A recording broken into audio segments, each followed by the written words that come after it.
Muy bien, ¿cómo están mis queridos hermanos? Muy buenos días, un feliz día de reposo a cada uno de ustedes. Les saludamos en el nombre de nuestro Señor Jesucristo y que todos ustedes sean bienvenidos en este día maravilloso, un día de la familia, un día especial, un día separado, un día santificado por el Señor, no un día cualquiera, como cualquier día de la semana, sino que este día es un día especial porque recordamos la conmemoración, el monumento de la creación de este mundo y tenemos como al Creador a nuestro Señor Jesucristo, quien plantó este hito para que todas sus criaturas lo podamos recordar como el único creador del universo y también nuestro Redentor y nuestro sustentador. Todos ustedes les damos una cordial bienvenida en este día santo sábado. Vamos a iniciar con una oración para poder desarrollar el repaso de nuestro estudio que hemos tenido durante la semana. Les invito ahí donde se encuentren, si es que ustedes pueden doblar sus rodillas o pueden inclinar el rostro, vamos a dirigirnos hacia el santuario celestial. Padre bendito, Jehová es tu nombre, santo, santo, Dios todopoderoso. En esta mañana, en este día santo sábado, un día donde tu pueblo se reúne en diferentes lugares de este mundo, venimos a ti, Señor, no con nuestros propios méritos, sino que nos aferramos a esos benditos méritos que ganaste aquí en esta tierra y hoy día los presentas allá en el lugar santísimo del santuario celestial, donde se está llevando esta obra de purificación del santuario, Señor, y nuestra petición que lo hacemos es que a través de tu justicia perfecta y la sangre, nuestros nombres permanezcan allá en ese registro y que no sean borrados, Padre eterno. Por favor, te pedimos que en esta mañana seas, Señor, el invitado de honor y que nos puedas acompañar, enseñar y poder compartir este precioso mensaje que has dejado para estos últimos tiempos y que todo tu pueblo, el mundo entero, debe conocer lo que estamos a punto de que este juicio pueda iniciarse con una segunda etapa de los cuales los seres humanos será como una venida de ladrón a medianoche si es que nosotros no nos preparamos. Por eso, Señor, te suplicamos que nos puedas acompañar, enseñar y nos podamos preparar juntamente contigo para que cuando llegue ese momento, Señor, estemos preparados, revestidos con ese manto inmaculado de la justicia perfecta de tu Hijo amado. Son favores que te lo pedimos en el nombre de tu Hijo amado, nuestro Señor Jesucristo. Amén. Muy bien, mis queridos amigos y nuestros hermanos que nos siguen a diario por las redes sociales, les invitamos que también puedan compartir, se puedan suscribir a este canal donde humildemente se comparten estos mensajes de vida eterna, mensajes de la verdad presente, y agradecemos infinitamente a este ministerio que nos da la oportunidad de poder compartir también, de poder apoyar y así de esta manera estos mensajes, estos temas que son tan importantes puedan ser compartidos con nuestros hermanos, con nuestros amigos que se interesan día a día y que este material pueda servirles también para que ellos puedan analizar y puedan profundizarse en la palabra del Señor. Vamos a iniciar el estudio o el repaso ya que hemos tenido durante la semana y vamos a iniciar respondiendo 6 preguntas de los cuales la palabra de Dios responderá por nosotros. En el libro de Daniel, el capítulo 9, 25, hemos estudiado un versículo muy conocido por las profecías, por nuestros hermanos que leen, estudian, se profundizan en las profecías de Daniel. Dice, sabe pues y entiende que desde la salida de la orden para restaurar y edificar a Jerusalén hasta el Mesías príncipe habrá 7 semanas y 62 semanas. Se volverá a edificar la plaza y el muro en tiempos angustiosos. Hermanos queridos, en este momento vamos a estudiar la purificación del santuario, la parte 2. Purificación del santuario, la parte 2. Y estamos leyendo el libro de Daniel, capítulo 9, verso 25. Patriarcas y Profetas, la página 357, también dice el espíritu de profecía. La sangre de Cristo, si bien debía liberar al pecador arrepentido de la condenación de la ley, no debía cancelar el pecado.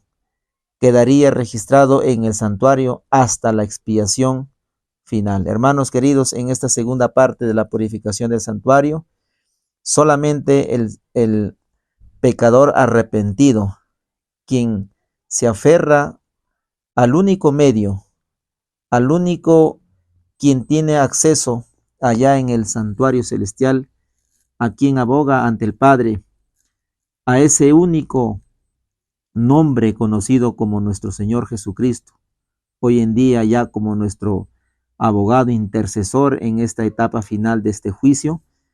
Hermanos, podemos nuestros pecados que han sido registrados allá en los registros, ahora en este juicio pueden ser eliminados, porque cada vez que el ser humano confesaba sus pecados arrepentidos aquí en esta tierra, esos pecados eran registrados allá en el libro de las memorias, en el libro de las malas obras, pero aún permanecían allí inscritos hasta que Cristo tenía que ir como el verdadero Cordero Pascual, con su justicia y su sangre podía dar perdón ahora y puedan ser borrados esos pecados a todos sus hijos quienes iban a través de la fe hacia el santuario celestial.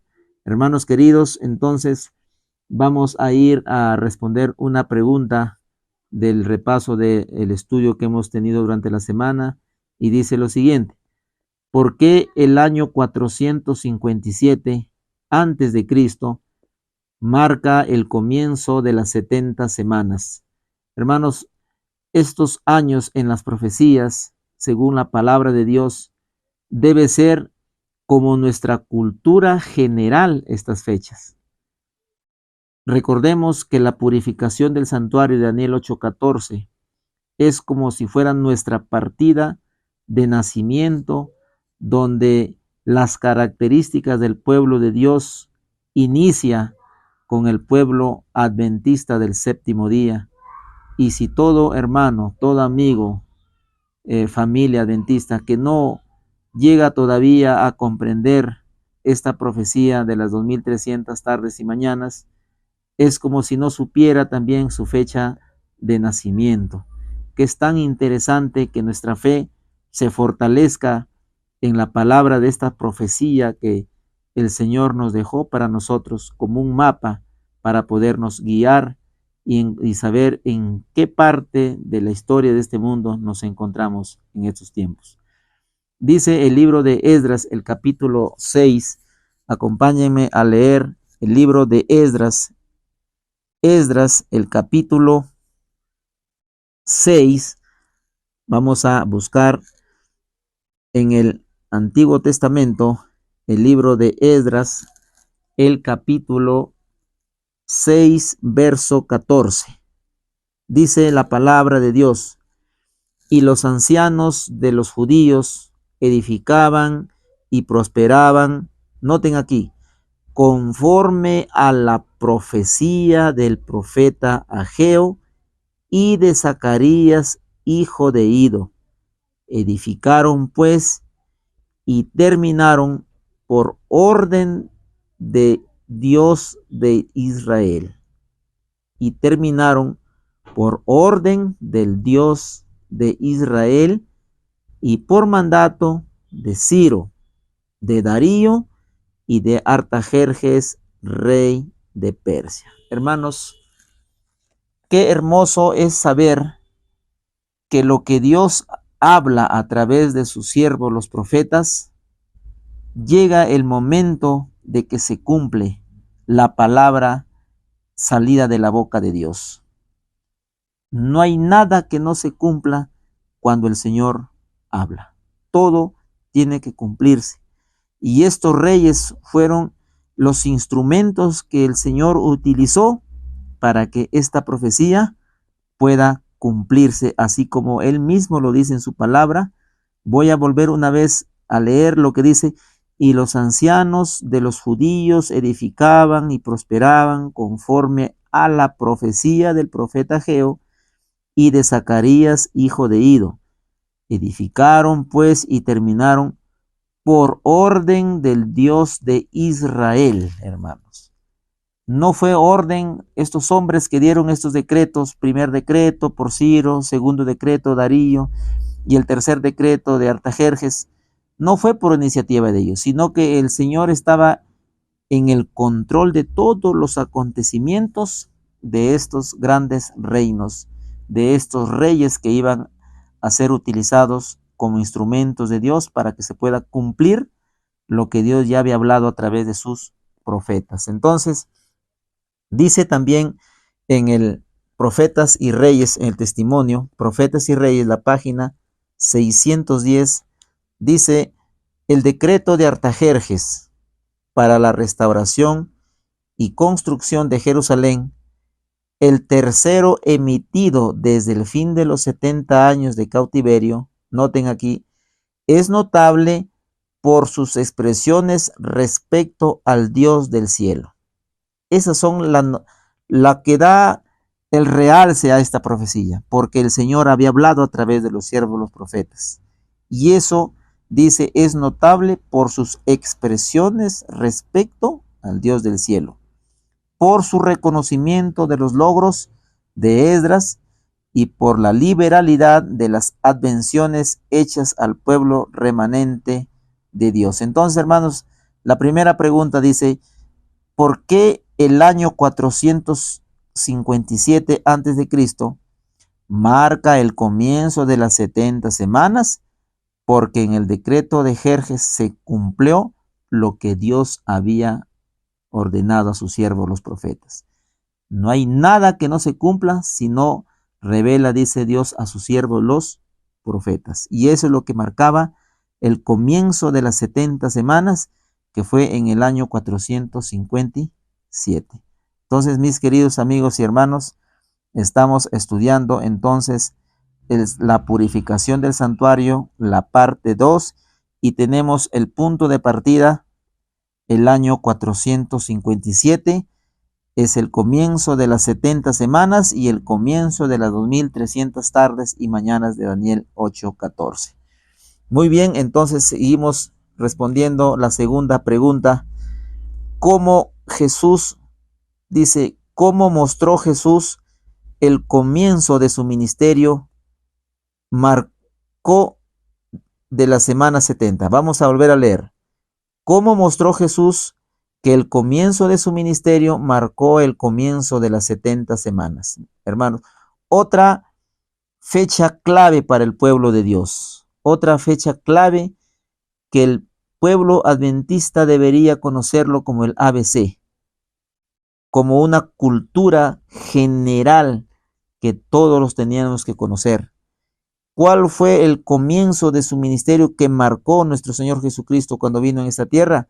Vamos a leer el libro de Hechos, capítulo 10.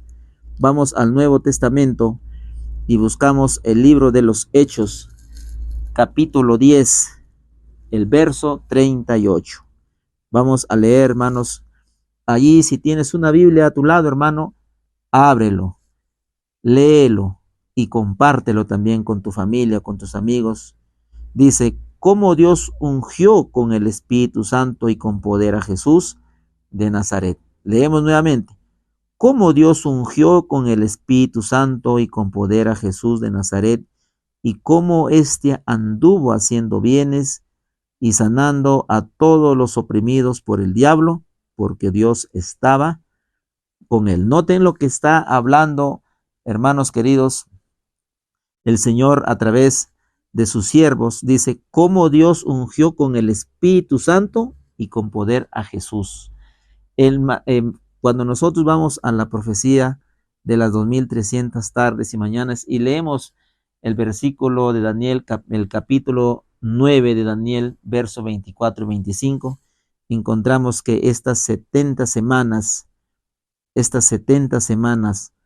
¿no? O las 490 días o años, inician en el año 457 y marcan un punto importante en el año 27.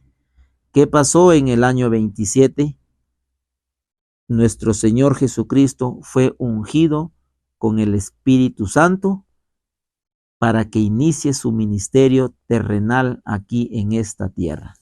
Entonces, dice el conflicto de los siglos, la página 327, y el Salvador mismo declaró, el Espíritu del Señor está sobre mí por cuanto me ha ungido para predicar el Evangelio a los pobres, aluciendo a Lucas 4:18.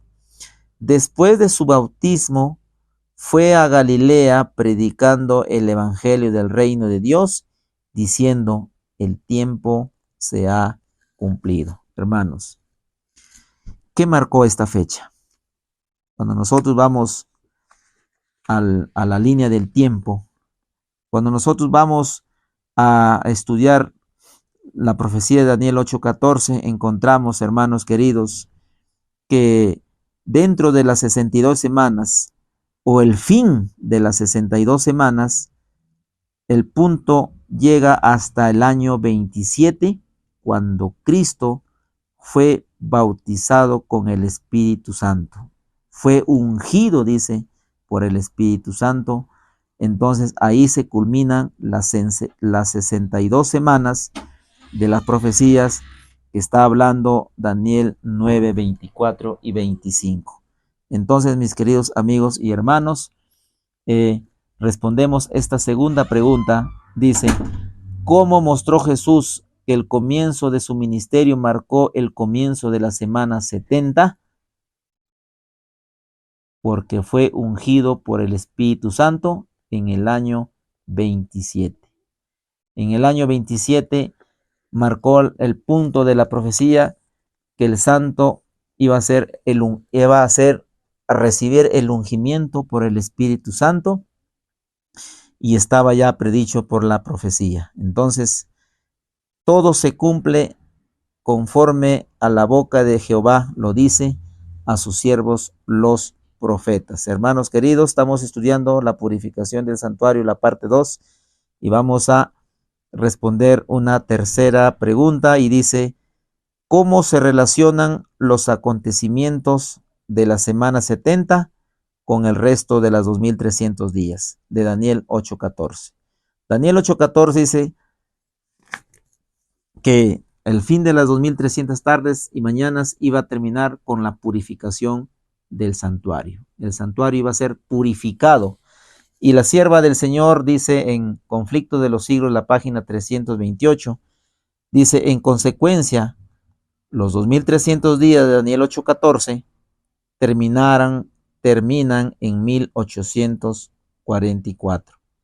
Al expirar, dice, al expirar este gran periodo profético, según el testimonio del ángel de Dios, el santuario será purificado. Así señaló definitivamente el tiempo de la purificación del santuario, que casi universalmente se creía que tendrá lugar en la segunda venida. Hermanos, todos conocemos por la profecía, por los escritos, por la historia, qué pasó en el año 1844. Guillermo Miller y sus colaboradores, también utilizados por el Señor, comenzaron a predicar esta profecía, y todo el mundo cristiano y el mundo no cristiano fueron alertados de este acontecimiento que los llevaron a un despertamiento, a una confesión de pecados, ya que el mensaje de Guillermo Miller era la purificación del santuario, el juicio, que el Señor iba a venir a esta tierra a purificar con fuego. Entonces la gente comenzó a arrepentirse, a confesar sus pecados al Señor, a ponerse a cuenta con el Señor, pero sin darse cuenta de que este acontecimiento que estaba predicho ya en la profecía tenía que cumplirse y se cumplió. Se cumplió porque en esta fecha nuestro Señor Jesucristo no vino a la tierra como lo había mencionado Guillermo Miller, no porque se había equivocado, sino que el Señor lo había vedado, dice esta verdad, porque el pueblo aún todavía no estaba preparado, hermanos queridos. Qué gran misericordia tiene el Señor, que su pueblo que lo esperaba aún todavía no estaba preparado, porque este evento también tenía que llevarse a cabo, pero fue allá en el cielo, en el lugar santísimo, donde nuestro Señor Jesucristo pasa de un lugar, de un departamento al otro departamento conocido de como el lugar santo al lugar santísimo, como sacerdote a sumo sacerdote. Y todo este evento, hermanos queridos, se llevó a cabo según la profecía, no según yo como lo digo, sino según la palabra profética que es segura para nosotros. En el año 1844 se llevó a cabo este evento tan significativo para el pueblo adventista del séptimo día. Dice la pregunta, ¿cómo se relacionan los acontecimientos de la semana 70 con el resto de las 2300 días? Hermanos, si nosotros hacemos un cálculo que en 1844 el santuario inicia su purificación, nosotros hay una relación de acontecimientos. ¿Saben por qué hay una relación de acontecimientos? Porque si nosotros hacemos una operación solamente matemática, de las 2300 tardes y mañanas le restamos 490 años, nos van a quedar 1810 años. Si esos 1810 años le sumamos 34 años, que fue hasta que el pueblo judío dejó de ser la ciudad privilegiada, si sumamos nosotros los 1810 más 34 años, va a llegar la profecía a 1844. Esta operación matemática tiene una concordancia, se relacionan. ¿Por qué? Porque la profecía iniciaba en el año 457 y terminaba hasta la última semana, y a la mitad de la semana nuestro Señor iba a ser crucificado. Y ahí en el año 34 ocurre el evento con el apedreamiento de Esteban, y el evangelio es llevado hacia los gentiles porque el pueblo judío dejó de ser el pueblo privilegiado de Dios, hermanos.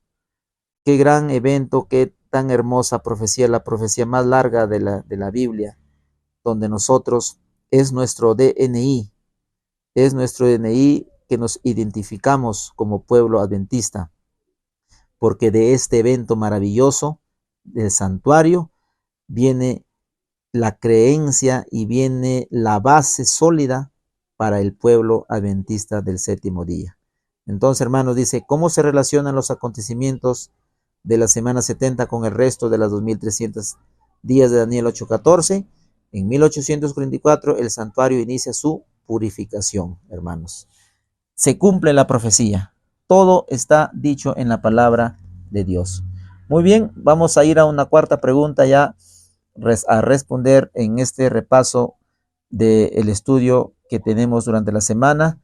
Y hoy por la mañana estaremos reuniéndonos en los diferentes grupos para podernos profundizar, para poder acotar, para poder fortalecer más con citas bíblicas, con el espíritu de profecía, y que podamos tener esta luz más clara en nuestras mentes, y así de esta manera nuestra fe pueda cimentarse en el Señor y en lo que está escrito a través de los profetas, porque todo se cumple al pie de la letra cuando el Señor habla.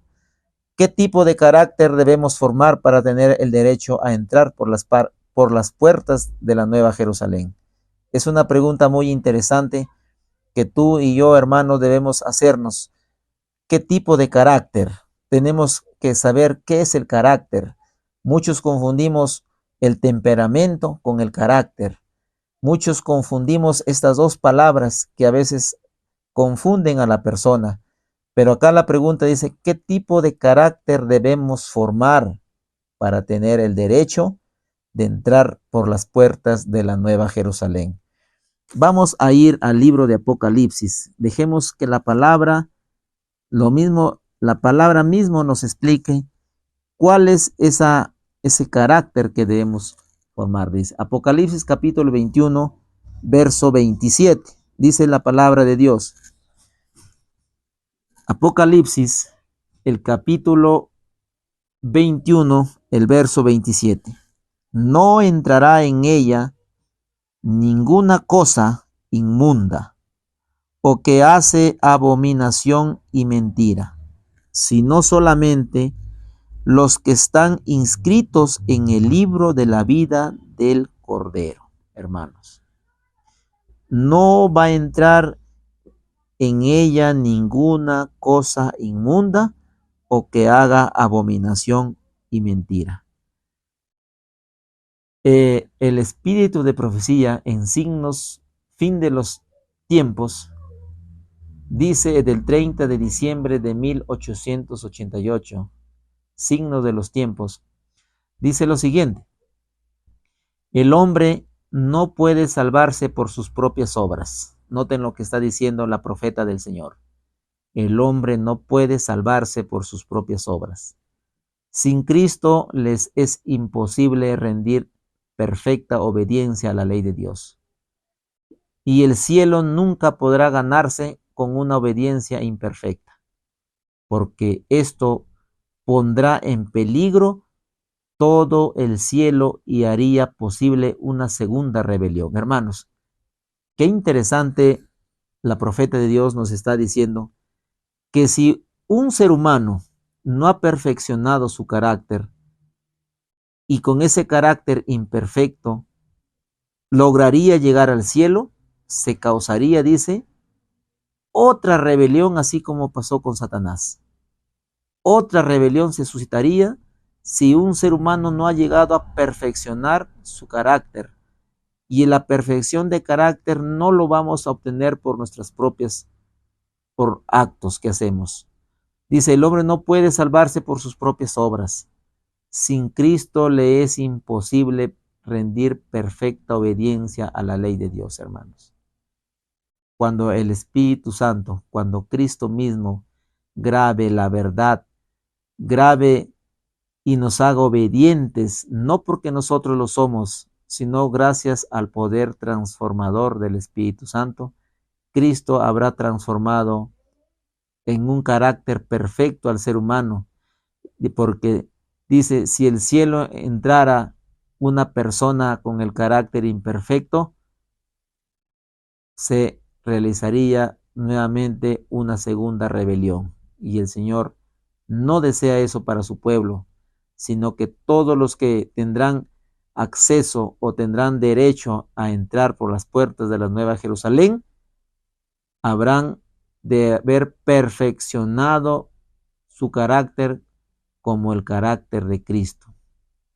¿Qué tipo de carácter debemos formar para tener derecho de entrar por las puertas de la Nueva Jerusalén? El carácter de Cristo, que Cristo mismo nos imparte, hermanos. Ese carácter que el Espíritu Santo va a transformar. Ese manto de justicia que el Señor nos pone, esas vestiduras blancas. Solo con ese manto, con esa ropa que ya está provista, que no nos cuesta nada, ese será ese carácter, y con ese carácter tendremos derecho a entrar por las puertas de la Nueva Jerusalén. Hermanos queridos, qué tan interesante es tener a Cristo en nuestras vidas.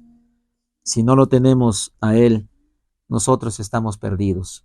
Por nosotros mismos, por nuestros propios méritos, por nuestras propias obras, no llegamos ni siquiera a nuestro techo. Solo el carácter de Cristo que se ha implantado en nuestra vida, podremos ser transformados, nuestro carácter, y con eso, porque es lo único que llevaremos al cielo, dice, el único que llevaremos al cielo será nuestro carácter, pero no el carácter que tenemos, sino ese carácter que ha sido perfeccionado gracias al poder del Espíritu Santo, hermanos. Muy bien, entonces vamos a ir ya respondiendo la quinta pregunta. Dice, mientras tenemos el encargo de advertir al mundo entero, ¿qué mensaje debe formar parte del Evangelio en estos últimos días, hermanos? Sabemos, todo el mundo religioso, el mundo cristiano sabe que el fin de estos tiempos se acerca y se acerca muy rápido. Mientras tenemos el encargo, dice, de advertir al mundo entero, ¿qué mensaje debe formar parte del Evangelio en estos últimos días?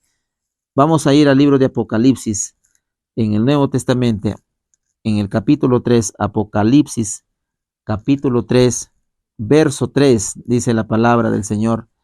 Acuérdate pues de lo que has recibido y oído, y guárdalo, y arrepiéntete, pues si no velas, vendré sobre ti como ladrón, y no sabrás a qué hora vendré sobre ti. Hermanos, esta venida como ladrón nos va a sorprender a ti y me sorprenderá a mí si nosotros no nos preparamos en este momento.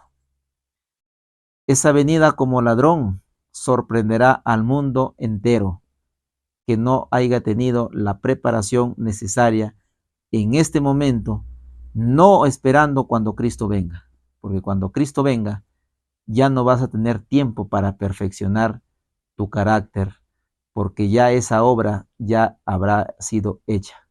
Hermano, dice Exaltada Jesús, la página 324.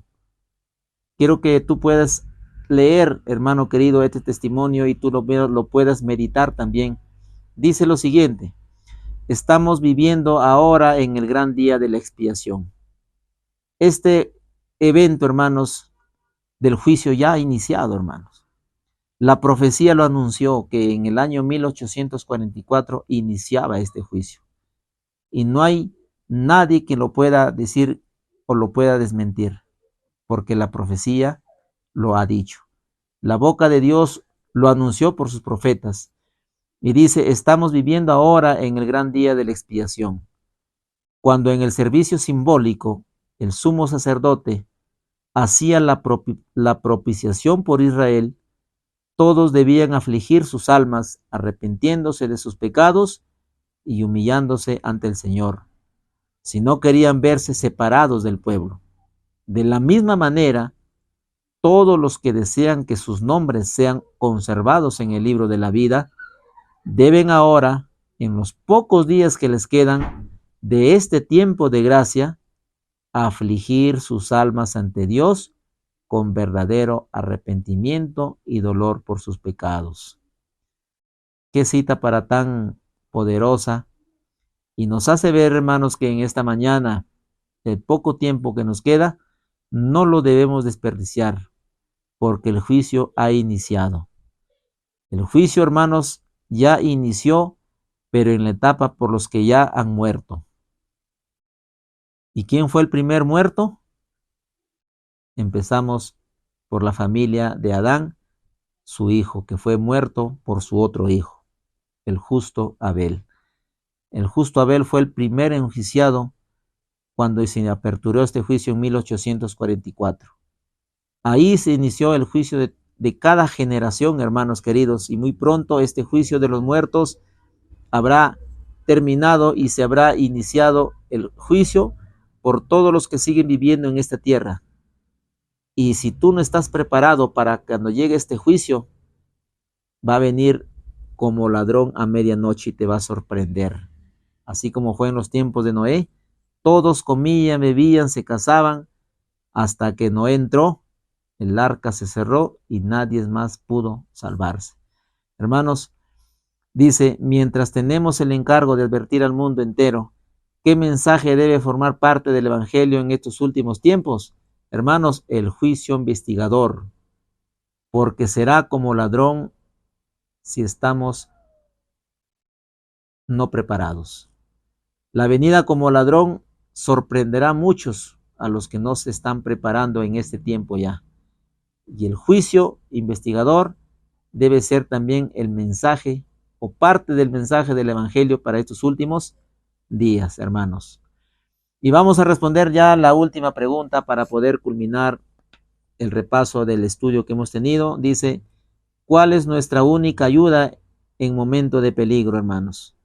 ¿Cuál es nuestra única ayuda? Vamos a ir al libro de Santiago, en el Nuevo Testamento, en el libro de Santiago, en el capítulo 4, el verso 7. Santiago 4:7 dice, someteos pues a Dios, resistir al diablo y huirá de vosotros. Someteos pues a Dios, resistir al diablo y huirá de vosotros. Testimonios para la Iglesia, el tomo 8, la página 100, dice, cada alma esté alerta, el adversario os sigue los pasos, vigilad, observando diligentemente, no sea que una trampa maestra, cuidadosamente oculta, os sorprenda desprevenidos. Presten atención los descuidados e indiferentes, no sea que el día de Dios los sorprenda como ladrón en la noche, hermanos. No esperemos que llegue el juicio para prepararnos. No esperemos el tiempo que podemos decir aún todavía están lejanos. ¿Qué pasa, hermano querido, si tú mañana o pasado mañana ya no estás aquí con nosotros? O yo no estoy de repente con ustedes mañana, porque no sabemos lo que puede pasar en la noche. La muerte nos puede sorprender y si nosotros aún todavía ni siquiera nos hemos preparado, entonces estaremos perdidos, hermanos queridos. Y si nosotros no nos preparemos en estos momentos, hermano, va a ser triste para nosotros mismos y para muchas personas que no quieren prepararse. Personas que durante mucho tiempo están estudiando, pero han dejado de lado este evento, esta profecía de las 2300 tardes en su segunda parte, porque el juicio ya inició, hermanos queridos. Y la pregunta dice, ¿cuál es nuestra única ayuda en momentos de peligros? Hermanos, si nosotros no nos agarramos de la mano de Dios, solos estaremos perdidos, porque el diablo, dice en el libro de Segunda de Pedro, anda como león rugiente buscando la presa para que se lo devore. Y si ustedes analizan ese versículo, hermanos queridos, el enemigo está tan furioso con el pueblo de Dios, está tan furioso que quiere devorar a las personas, a las presas, para que él solo no se pierda, sino que tenga más compañía, y eso es lo que quiere, hermanos. Entonces, no debemos darle ese privilegio a Satanás, sino que debemos acogernos y ponernos en el lado del Señor, ya que con él nosotros sí, el enemigo puede ser derrotado. ¿Cuál es nuestra única ayuda en momentos de peligro, hermanos queridos? Dice, someteos pues a Dios y resistid al diablo. No hay otra más que le puede hacer frente. Nosotros somos presa para él, pero cuando nosotros nos acogemos de esa fuerza del Todopoderoso, el enemigo huirá. Hermanos queridos, en esta mañana hemos estudiado la purificación del santuario, la parte 2, esperando de que en el momento, en el lugar donde ustedes se reúnan, pasen un feliz día de reposo con toda su familia, con todas las familias que se reúnen, y nosotros también estaremos haciendo lo mismo en nuestros grupos que el día de hoy se estarán predicando, se podrá estar compartiendo, profundizando este mensaje de una manera más profunda. Concluimos, hermanos queridos, dice, el cumplimiento fue exacto y ahora estamos viviendo en los últimos tiempos. Debemos estar preparados para el día grande del Señor, hermanos, para que no seamos sorprendidos con la venida a nuestros registros allá en el santuario celestial. Hermanos, un abrazo enorme a cada uno de ustedes. Que pasen un feliz día de reposo con todos nuestros hermanos en la fe. Muy buenos días, y con su servidor estaremos muy pronto nuevamente, si es que el Señor así lo permite. Un feliz día de reposo.